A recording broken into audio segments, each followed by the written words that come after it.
ചെർക്കള മാർത്തോമ ബദിരവിദ്യാലയത്തിന്റെ 44ാമത് സ്ഥാപക ദിനം സമുചിതമായി ആഘോഷിച്ചു.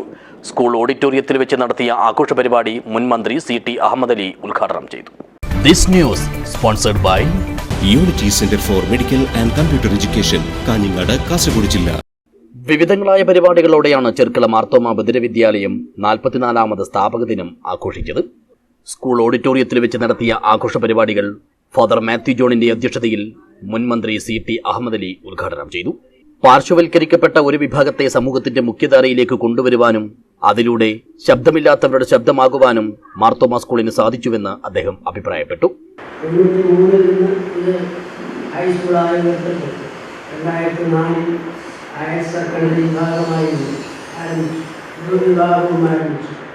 വടക്കൻ കേരളത്തിലെ വിദ്യാർത്ഥികൾക്ക് ഉന്നത വിദ്യാഭ്യാസ സൗകര്യം ഒരുക്കുക എന്ന ലക്ഷ്യത്തോടെ 2013 കണ്ണൂർ സർവകലാശാലയുടെ അഫിലിയേഷനോടുകൂടി മാർത്തോമ കോളേജ്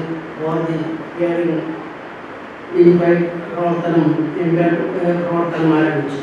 പരിപാടിയിൽ കാസർഗോഡ് ജില്ലാ സാമൂഹ്യനീതി officer KAS Arya P Raj മുഖ്യപ്രഭാഷണം നടത്തി. നിങ്ങളെല്ലാവരും സത്യത്തിൽ വളരെ ലക്കിയാണ്. ഇങ്ങനെ ഒരു അവസരം നിങ്ങൾക്ക് കിട്ടിയിട്ടുണ്ട്, അത് നന്നായി വിനിയോഗിക്കുക. Marthoma college for the deaf vice principal father George Varghese, school PTA president R Bhaskaran, പ്രധാനാധ്യാപിക S ഷീല, ബാലചന്ദ്രൻ ബദിയടക്ക എന്നിവർ സംസാരിച്ചു. 2023-24 അധ്യയന വർഷത്തിൽ SSLC +2 പരീക്ഷകളിൽ ഉന്നത വിജയം നേടിയ വിദ്യാർത്ഥികളെ ആഘോഷഭാഗമായി ഉപഹാരവും ക്യാഷ് അവാർഡും നൽകി അനുമോദിച്ചു. പരിപാടിയിൽ school administrator father Mathew baby സ്വാഗതവും സ്റ്റാഫ് സെക്രട്ടറി KT ജോഷിമോൻ നന്ദിയും പറഞ്ഞു. News bureau, Kasaragod.